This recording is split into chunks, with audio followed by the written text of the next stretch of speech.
Yes, well, I am Jason Jewfield, also known as J Square. Gino. Musician, entrepreneur, philanthropist. Yeah, but I'm just a young man, born September the 25th, 1985. Not ashamed of my age, 37 years, 4 kids, 1 wife, living in Suriname right now, born in Trinidad and Tobago, but now residing in Suriname for possibly the last 7 years or so. And I'm a young man, I just love music. I believe that music can be used to transform the world.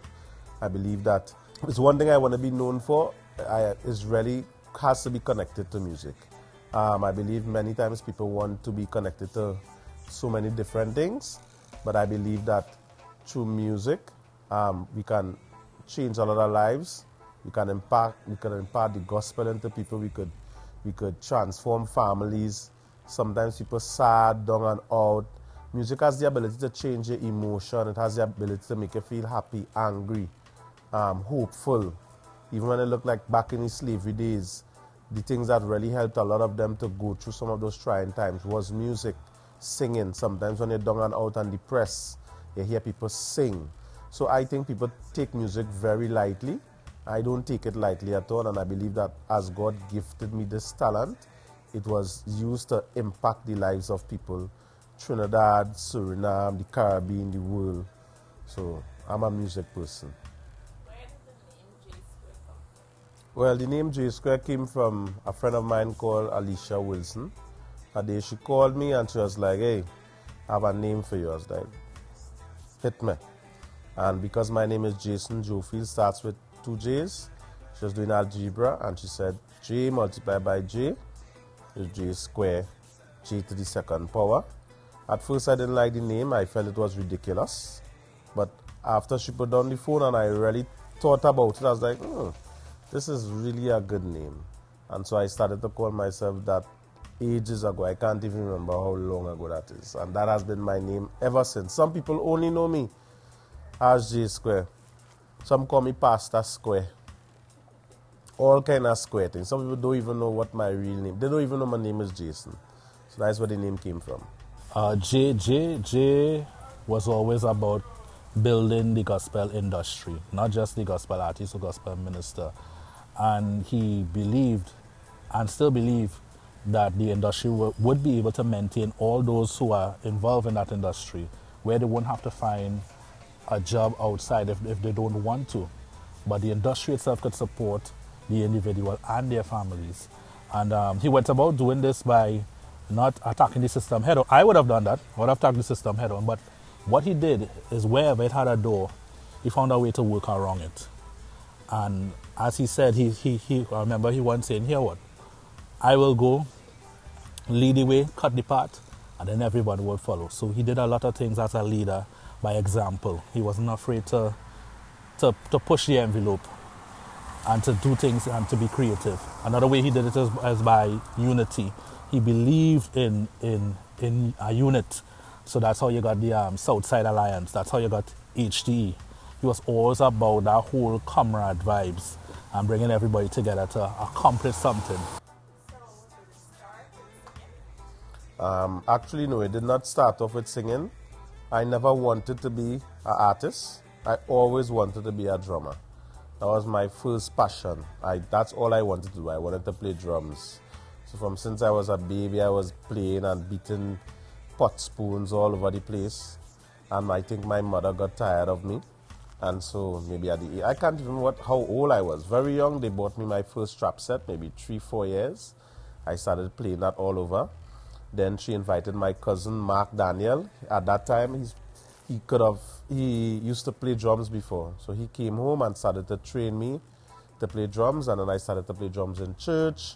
And then I started to move up. And I never forget, at one point in time, there was a big concert in the stadium. Love Circle and they were there, Royal Priesthood. And at that time, Isaac Blackman was not the lead singer. He was just the drummer. And I snuck my way. I was a young guy and I snuck my way onto the stage. I don't even know how I was able to reach there. And I sat down with the musicians and all I was fascinated with was the drummers. I didn't care who was in front singing. I was just close to where the drummer was. I never forget the people who come and take record of, because it was a free concert and people starting to storm the stage easy. So they started check, hey, which band you from, which band you from. So when they came to me, I told them I'm in Jesus band. And so they laughed and they're like, okay, youth man, you could stay. And then they started to send off all the others who were not supposed to be there. But that entire concert, I loved it because I was able to see every drummer come and I was just there fascinated with drumming. That was my goal. Singing never really was my thing. Superior Street in San Fernando, it had a place called Upper Room at that time. That was the first ever concert. I was real frightened, I remember that. And Square just tell me, you know what, go do your thing for the Lord. And I remember going up there and the whole concert was a success. I had my first album. Never thought I would get that done. Square went and he print my albums for me, print the CDs, he make sure I get shrink wrap, everything. I remember that places in Trinidad I didn't even know it have, like Brazil, or by show in Gardner. I went up there, I never even thought it had a place called Brazil in Trinidad. All them thing was because I Square, singing with Nicole Balu, sing all up in, Mayaro, all up in Toko. The first Camp Caravan, Square again.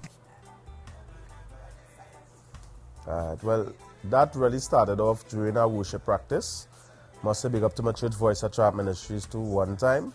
And during our worship team at that time was just a percussion musicians. I was on the trap set. Jesse Luces was on the drums, Congo drums. Teron Batiste used to play tambourine. And so we were full of percussions. And at the end of the day, those were the days where worship practice wasn't no 2 hours and no 3 hours and so forth. It was like whole day or sometimes half day. And so what happened now, we would have breaks during the worship practice. So one of those days when the worship leaders and they were taking their water break and relaxing, we the musicians had the chance to touch the mic. So we came off the drums and we take the mic and we start to sing and just play around and fool around. And Sister Jacqueline came out to us, and when we thought she was going to come and admonish us or tell us what you guys are doing, she was listening to us and she was like, why you guys don't do this seriously? And we was like, we never thought about it. And I was like, okay. And that is what really, one of the things that sparked us starting to do things seriously. And we started off by singing other artist songs. One of the first artists we would look at is like Melchizedek Order and like Border Boys. And we would start to sing their songs. So we would go different places just singing their song. And that was the start of Missionaries for Christ. So that is where the switch from drumming to singing happened. All right, so my first group, well, as I said earlier, is Missionaries for Christ. That's myself, Jesse Luces, Teron Batiste. And one of our first songs was People 2000 is done. Me say raise up your hand and give all the praise to the Almighty One. 2000 is done. Me say raise up your hand and give all your praise to the. Well, in the last year we had a lot of tribulation. Not the children fighting and using guns, young. Right. And you hear the time. People 2000 is done. So that was in 2001 when we bring out that. So that's to show you the years and the time span. As the first group I was in, Missionaries for Christ. We traveled a lot. One of our close group that we was close to was Children of Zion. A nice group. A lot of girls was in that group. One of our friends recently passed away, Nadine. Rest in peace from that group. And that was like our first group. While there, our good friends, Dwayne Bedu and Swain Bedu, brothers, they were also starting up doing their stuff. And they had their group called Disciples for Christ. And so as time went on, I moved from Missionaries. Hear the name simpler, Missionaries for Christ. And then I joined Disciples for Christ. And so I was with Dwayne, it was myself, Dwayne Bedu, Swain Bedu, Louis, Junior, and Mervin, DJ Inside Out, was also in the group. So it was a big group of us guys. We really enjoyed ourselves in that group as well, Disciples for Christ. And then while I was in Disciples for Christ, those days we were looking up to Mission Epistle. That was the group we used to look up to those guys, Karen Thomas, Big V, and the whole crew. They were doing stuff in Pilgrimage. They were on the radio. We never had, those days we don't know anything about the radio, you know. These young ministers, their first touch them done on the radio, first song them on the radio. We don't know about that. We know about singing in crusades and youth ministry and concerts for years and writing songs and penning songs. Our community know our songs. The radio station didn't even know we exist. They don't even know these guys. So we know about doing that for years before we even have like a song on the radio. So we used to look up the missionaries for Mission Epistle.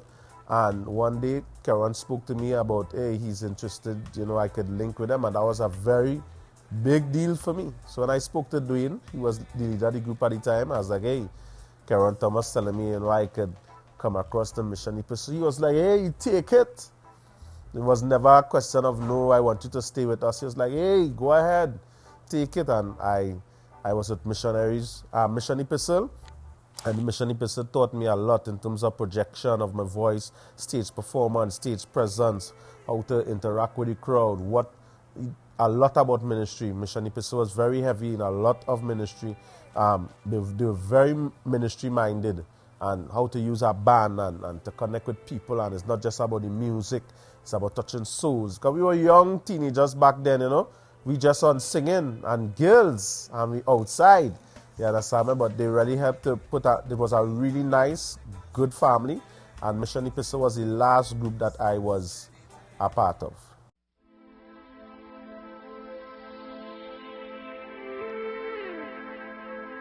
Yeah.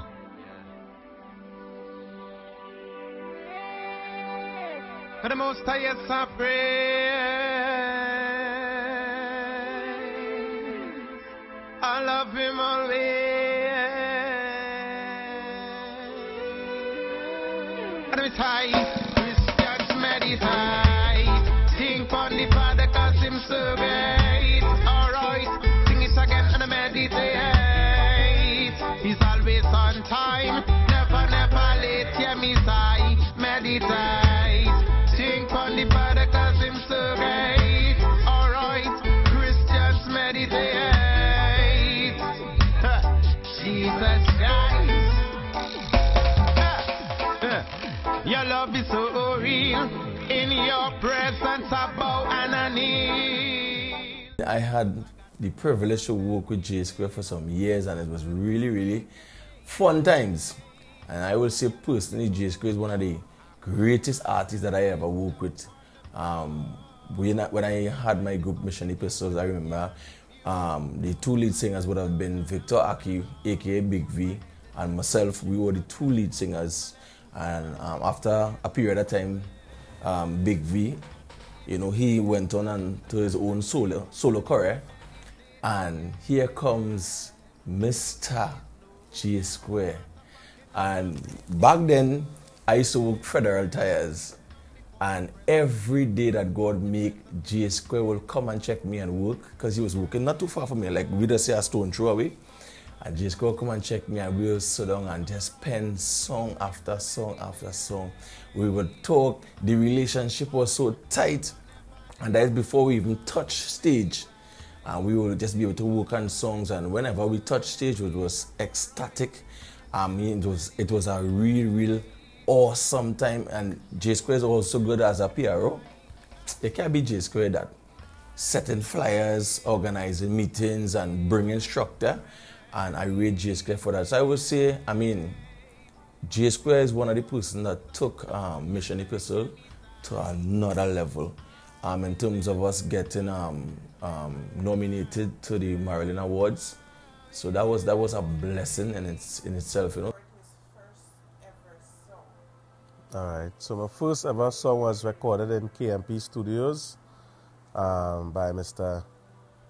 Kenny Phillips, by the daddy, not by the son. Everybody know the son, Precision Productions now, they know KC. I know KC, but I know the daddy. The father is who recorded me, his dad. And that came about from my own dad. Me and my dad was driving one day, and I was singing our Brother Boys as usual. And everywhere I go, as I tell you, we would sing over people's song. And my dad just one day said, why don't you write your own song? And it's amazing how simple things people say to you that transform your life. He didn't preach a sermon, it wasn't a long discussion.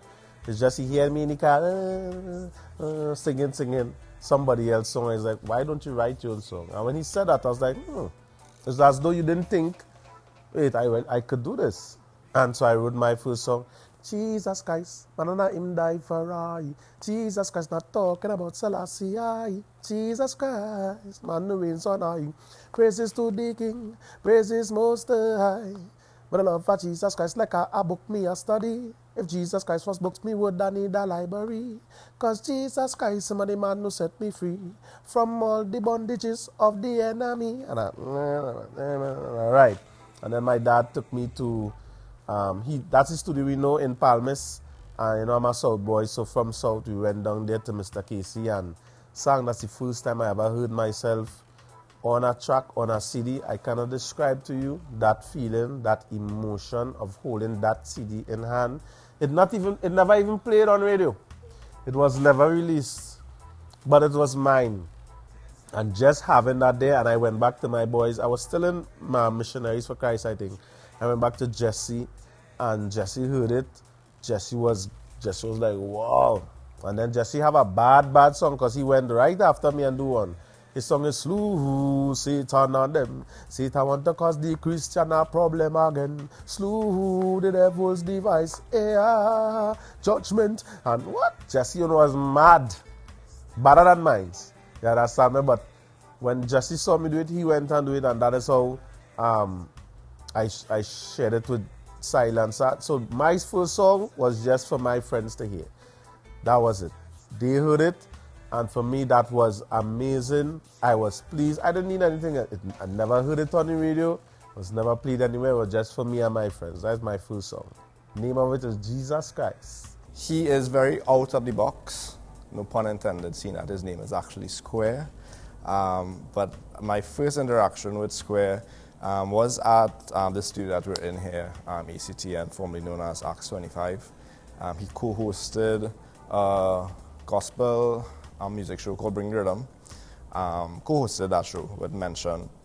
And that was my first interaction with him. I was new to media, seeing him coming on screen and stuff. And one thing he always brought was he was very good at what he does. He could literally carry an audience. He could literally make you feel very welcome.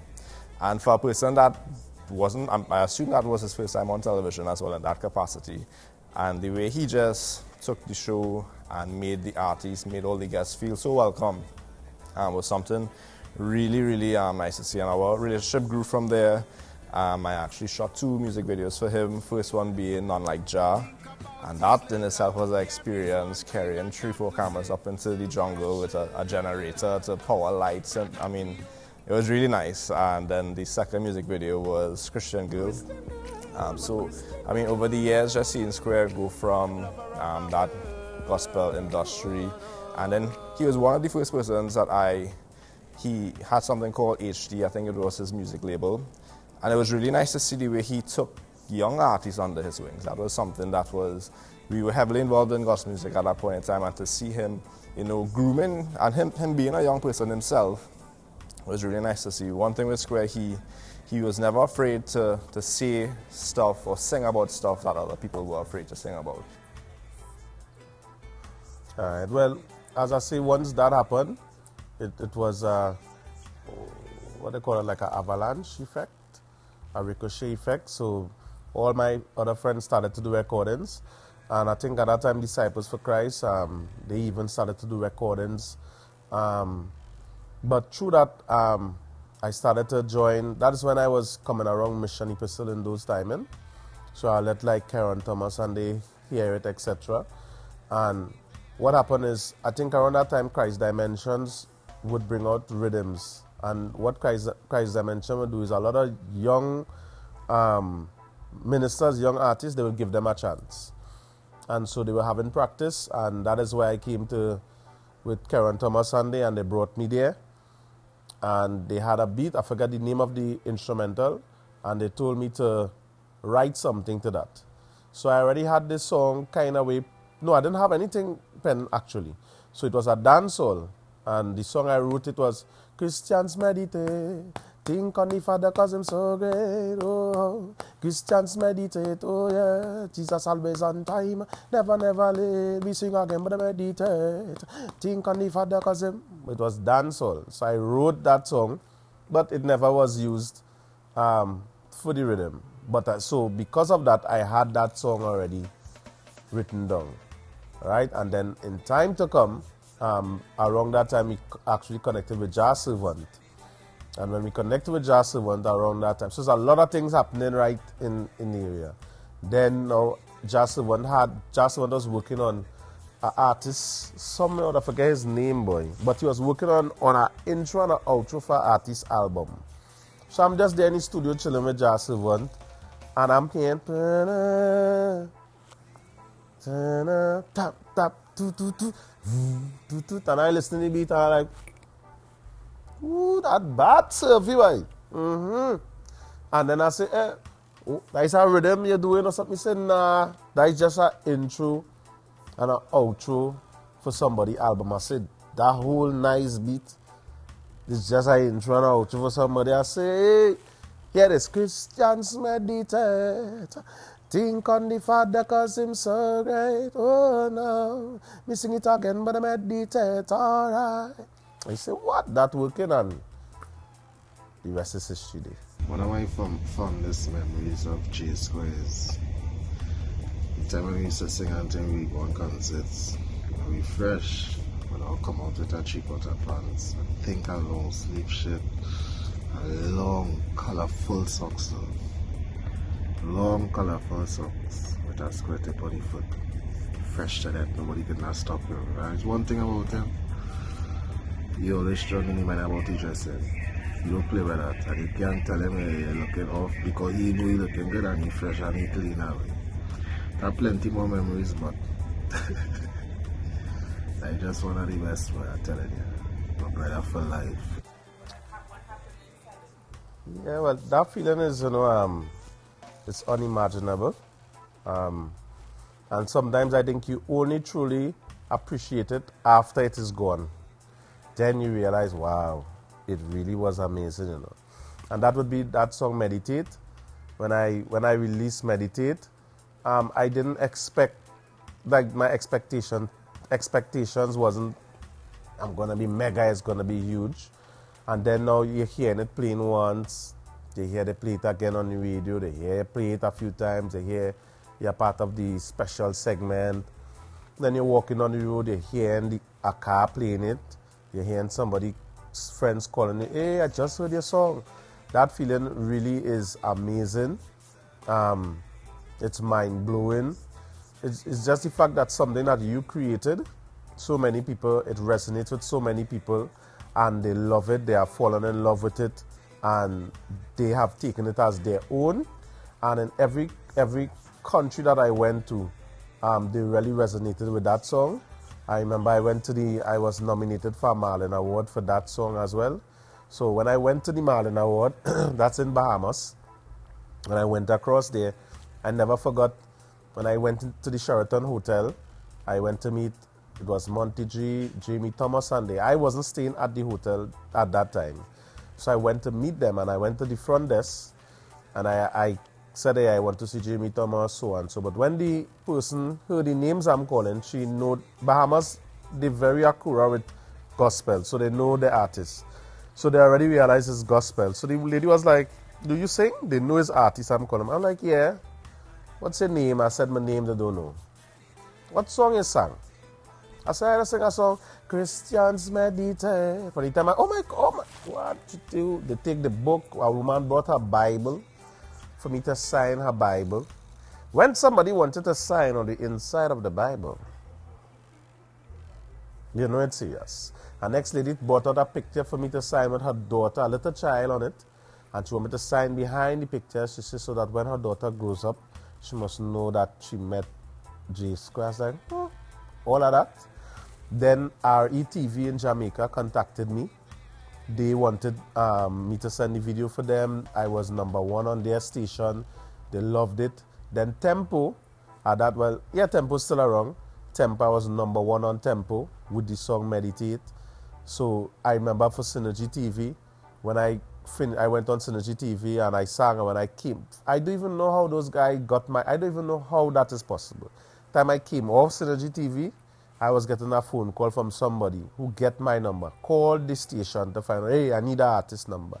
And they called me to say, hey, we smoking real weed to this song, but your song big, dog. I say, you know, it's a Christian song, you know, not a Rastaman song. But like sometimes they're hearing the Christians meditate, them just saying, meditate, think on the. And so that song really, a lot of people, it really impacted a lot of lives. And it's a song that I sang from my heart. That is how I'm a person that I'm daily thinking about God, daily thinking about things that is. I'm fascinated by how God is. And it's really meditated. And people think that talking to God, we just kneeling down and praying, but they don't understand it's a daily walk. It's consistently saying to say, wow, look at what God doing now, boy. Look at how, And that is what that song really was for me, and I was glad I was able to touch many lives.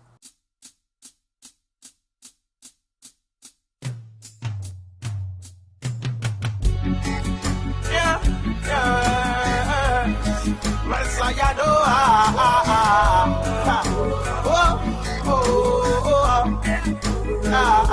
well, get me now. Unity is strength, unity is strength. Listen to the vibes, let me tell her. Unity is strength, unity is strength. United we stay, divided we fall. When I first saw Jason, J-Square, I think it was Acts 25. Jason was Christians meditate, think on the Father cause him so great. And his approach was really unique in terms of how he delivers his music, how he care about himself. It wasn't a typical quote unquote gospel artist, you know. I think that really gravitated me to him. That time I had no experience in terms of music, no experience in terms of singing. All the notes was off. There wasn't no right note. Even auto-tune could not have fixed those notes, you know. But he still took that time to invest in not just me as an artist and impart his knowledge onto us, Jackie Lee, Bevel, Quasi, Corey, Patrice, Daniel, Maurice. You know, he really took that time to invest in us, and I just want to say I really appreciate Square, Jason, for taking that time. He has really impacted not just me and everybody that I come in contact with because of the fact of his knowledge and experience and his ideas, his thoughts. You know, he really shared most of it with us. And for me, my best memories doing tours Madden Me. Madden Me was we actually going all over Trinidad and Tobago and seeing the people and receiving us in such a amazing way. It was really a blessing to us as youths at that time, you know, and being able to impact other youths. Well, I was a bachelor living in my mother's house, but every Christmas time see my mommy want me to run the road. So I leave my mommy then, and I'm married a sack queen, but the same thing, yes, my wife, yes, have me doing. Yeah, the woman have me sew the curtain, sew the curtain, sew the curtain. Then she tell me sweep the yard and sweep the yard and sweep the yard. Then she tell me paint the house and paint the house and paint the house. And then she tell me cut the grass and cut the grass and cut the grass. And so that whole thing started with GQ. There's GQ had this rhythm, and my boy Gen X and Gen X had a song on the rhythm, and it was released I think on 98.1. And I think DJ Mickey suggested that they make it into a rhythm. So the song was already out. Gen X song was already out. It was a good song. And what happened is I forget if I reached out to them or if he suggested me. I can't remember, but somehow I got into contact now with GQ and Gen X. And I spoke to them. I got the rhythm. And I think they told me the rhythm is X and X amount of dollars or whatever. And I really didn't have the money. And I said, well, all right. And I can't remember, I think they drove off and somehow they just called me back, Square, where you? And when they come back, they was like, here what? Just do the song. Don't forget about the money. Just like that. Just forget about the money, just do the song. I was like, all right, well, cool, because the Lord and Gen X, if you know Gen X and GQ at that time, they don't play. When God say something, that's how they roll. God say, to do that, Blessing the Live aside, cool. And when I was home, I was there. Well, at that time, I was married at that time. Previously to Anna, I was with Anna, and I was just talking about, you know, sometimes the same thing. I'm there at home, and the same thing when I was a bachelor, or I was back in my mother's house, she would tell me to do. I thought, no, when I get married, I could just sit back, kick up my foot, and tell my wife, right, you do this, you do that. Not knowing it's the same treatment what my mother was doing. Wife, she still saying, hey, I needed to pay this, I needed to do that. And that's, I always love to write from a real place. I love to write from my experiences. And that is where I started to pen that song. And never forget starting to pen the song and singing it to her. And she was like, hey, yeah, that song ain't good. I was like, all right, yeah, because that is what it does be doing, man. Must song good. And that is where I penned that song from. And, I mean, people really loved it. I think still to this day, they play it around Christmas time all the time. Oh, my God, people sing that song. Especially children. I love children. Now, when children could sing a song, word for word, my God, they love that song too. Sorry. They make her dance too. Sweet, yeah, sweet. The impact that Square made in gospel music in a time where the style of music was not accepted, was not appreciated, was seen as quote-unquote devil music. I have seen, because of his style of music, he was given the opportunity to go into communities and into prisons and into spaces, into schools, and the list goes on. And he was given the opportunity because of the style of the music God gave him. And it was all purposeful, because every time that we ventured into these communities and into these spaces, I would see firsthand how impactful his ministry was to the unsaved man and to the unsaved woman by his lyrical content, which was always based with the word of God. And I've seen people come to know Christ. I've seen them run to the altar because of a song that Square wrote. So I am Mrs. Jofield, yes, the wife of the famous J Square, Jason Jofield. I met him in Guyana in 2011. Big up to Guyana, yeah. And we became friends off of music and languages. My husband loves languages. I have been a bad teacher because I haven't taught him Dutch yet, but hopefully it will come. But anyway, so we became friends off of that. We did our first song together not too long after that. And yeah, friendship grew. We became best friends. I moved to Trinidad to study. He was one of the people that helped me push my music further and to another level. I started chanting because of him, because I was usually singing, ballads. And if I was singing a reggae, I was singing, never chanting. And he introduced me to chanting. And my first good chanting song was a big hit in Trinidad.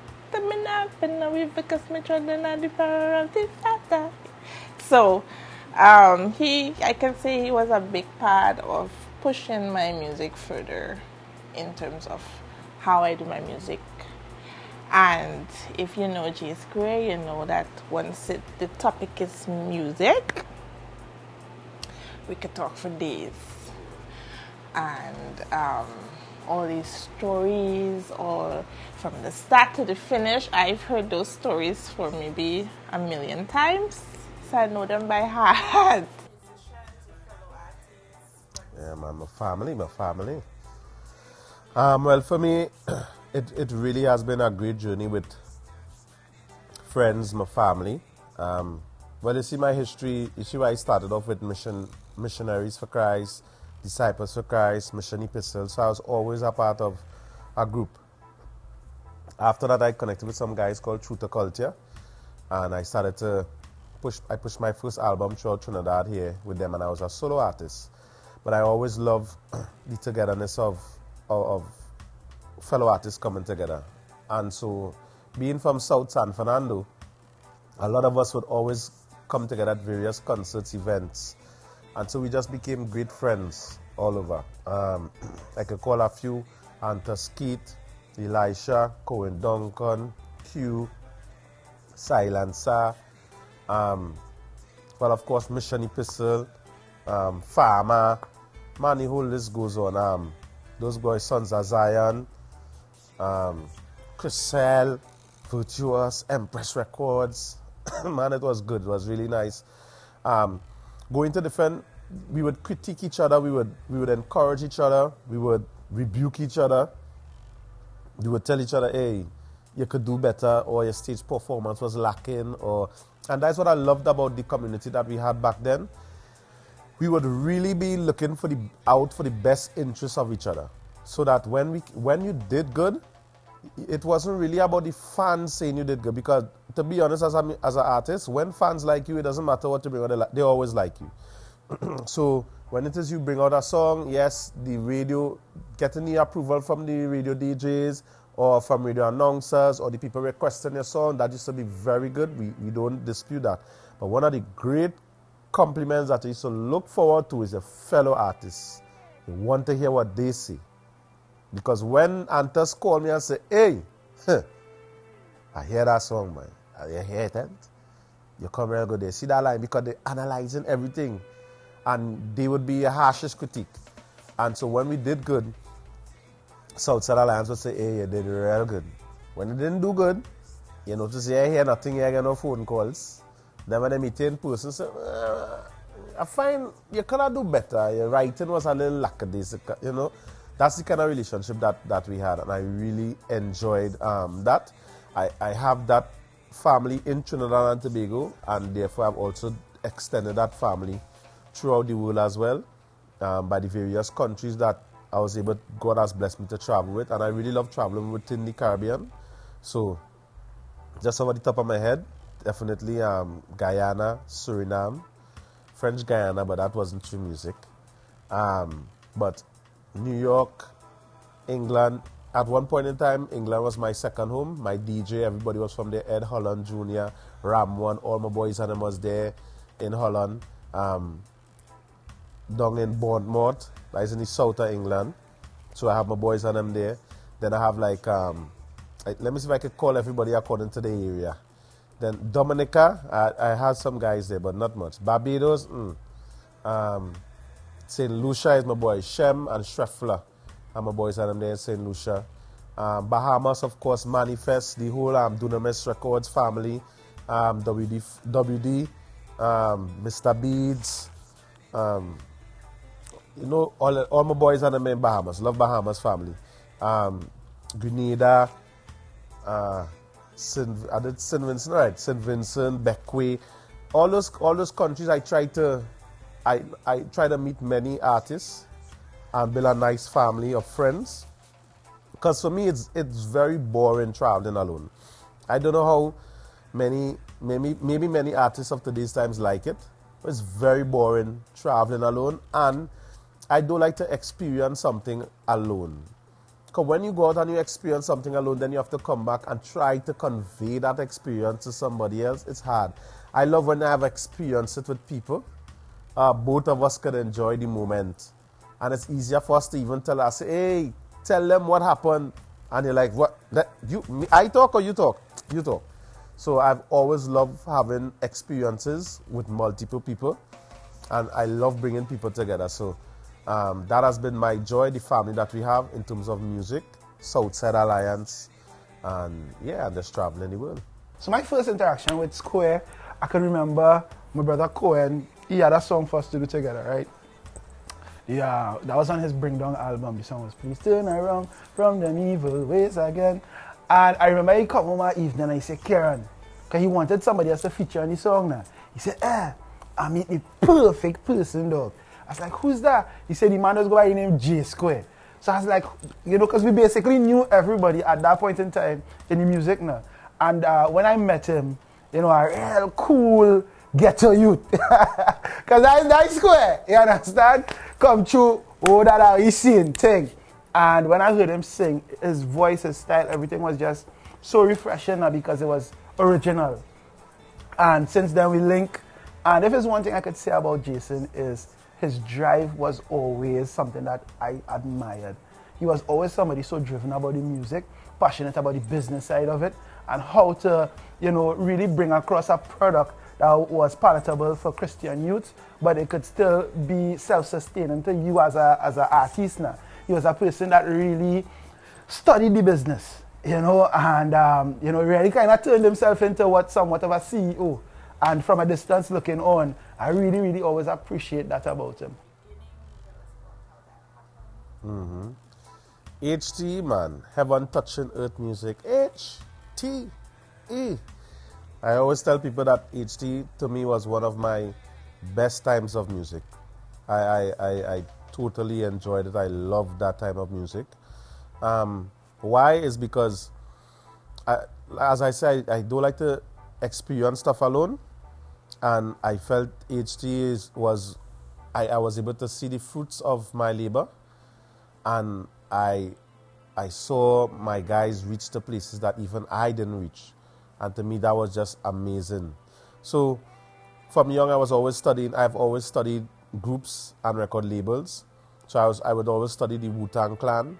I studied Wu-Tang Clan. I studied stuff like 50 Cent and G-Unit, and I studied Cash Money Millionaires. So all these groups, and I started to notice a pattern. In gospel, we always want to do things alone. Why is it that these people in the world, as we say, or secular, are always coming together? Nelly and the St. Lunatics, Eminem and his whole crew. You have the best rappers that can stand up on their own, yet they still have about 5 to 6 to 7, 8 men with them. That just didn't make sense to me. Why it is in gospel, there's always just one man in the forefront. You understand me? And so for me, when I started to study that, I came across a woman called Wendy D, and she's responsible for negotiating the deal between Cash Money Millionaires and getting them their best record company. And at the time, she had a website called intelcoinpro.com. That is no longer in existence. And that was a website for anybody who wanted to start a record label. And I would eat through that website day in, day out. She talked about everything, marketing, everything. She talked about don't reinvent the wheel.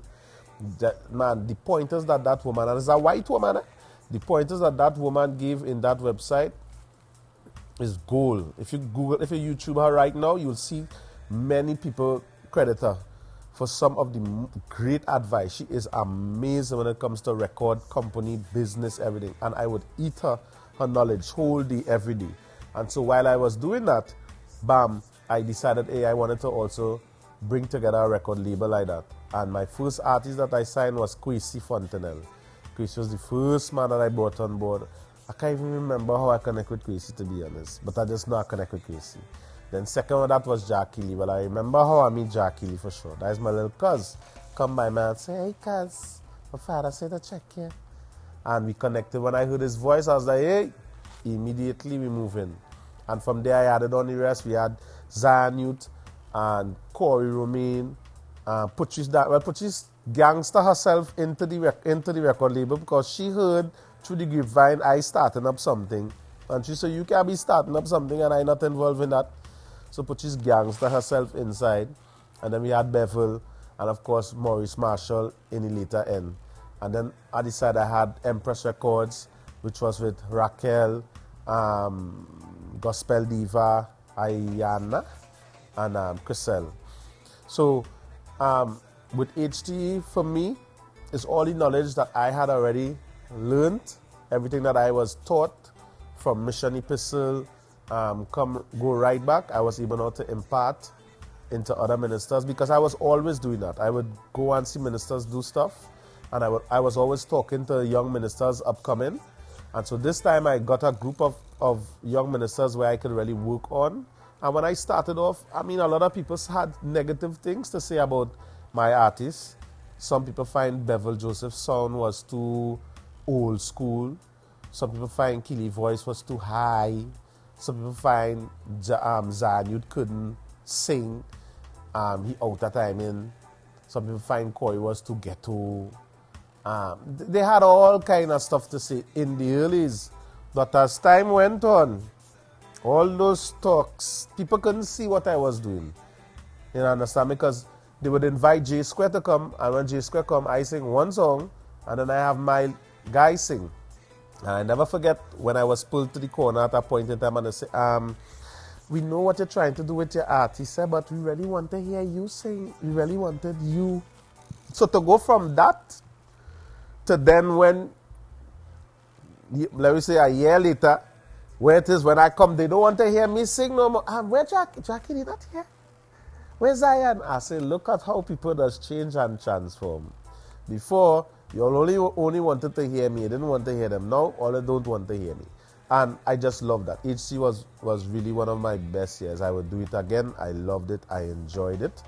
And my idea for HT was really, this was the initial idea, was really to bring artists in, a year or something, just train them and then send them away. He saw my talent and he said, yo, jump on board. I want you on board. He's somebody, when he see the talent, he see the potential, he pushes you. To the extent that he's be like, oh gosh, J Squared, stop now. You understand? But what it is I loved and appreciate is that he saw it. He tried to mold it into something even bigger or even better. As I said, he's somebody, one, he's not a selfish individual. He's not somebody where I would say he would keep certain things to himself. No, he rather spread it to others. Because, you know, everybody out here, one want to eat our food, everybody want to make it big, everybody want to do well in this life. And the fact that he saw my talent and he actually asked me to be part of his record label, I would always appreciate him for that, because he didn't have to. It have for how many females out here he could have asked. I think the role of parents is to help, to nurture that. Yeah. And so very early, one of the things we did is, because remember he would take all those pan and just and beat everything. So there were things after say, no, do not beat this. Yes. Because he would, everything. Yes. Right. So with that now, what we did is that we decided, look, after we said the solution to that was to get him a trap set. Yes. So, and his son is like that. Yes, we see that. Son, and he has the I see a future musician also in him. And that's good, because today you try, I think some musicians are born with natural talent. I think Jason has that. I see he has natural born talent. I see he has passed it on to his son, Samar. We know Jason has the ability to do, to soar, to really soar. And with that ability to sing, in terms of my dream as a father for him, is because you see God raising up people in different ways. And that's the other thing we've said with our children. We believe that God can use you in different areas. But it's the longing of my heart as a dad to be able to see him by the music that he brings into the earth impact the life. Because there's so much of trauma, there's so much of brokenness, there's so much of people who are lost, they don't know where to go. And I have a dream, a longing in my heart to see him stand on the stage, releasing his music and help bring healing. That's it. Bring healing to the many hurting. That's also my dream for him. And of course we're talking about gospel, right? Yes. just making that clear. But I remember being there with him, and Jason was maybe, if it's not his late teen, like 19, maybe his early 20s. And so it was apart from just doing music, but he was a person about people. He is a person about people. And so we went into the community, we were there, and we gave out party bags, we gave out toys to the children. I think it was around Christmas time. And while that was happening, there was the entertainment. So Jason, and I believe it was maybe he was a part of still his band. So they were singing. So I remember Jason being, a person about people. And I enjoyed seeing his passion to be in the places that persons may tend to stay away from and tend to not want to get involved in. Jason was someone that was, fearless? That's a good question. I mean, that is something that even I reflect on daily, because like, all right, at present I already have 5 albums. Higher Ground, One More Chance, Square, Root, The Musicianary. I have several music videos, different kinds of music videos, toured different countries, sang on different stages. So what is next? One of the things I think that is really in my heart is to see the development of gospel music. And people say that, but there's something that I'm seeing for me is lacking. For me, I'm seeing too much politics. I'm seeing too much friendship. I'm seeing too much cliquage. And I'm tired of that. I want to see people that you don't expect to work with each other, work together. I want to see people who are not friends or groups, or a gospel should never encompass that. That's how the world operates. We don't operate like that. And so for me, I want to see if God could use me as a catalyst. A good example is like a DJ Khaled.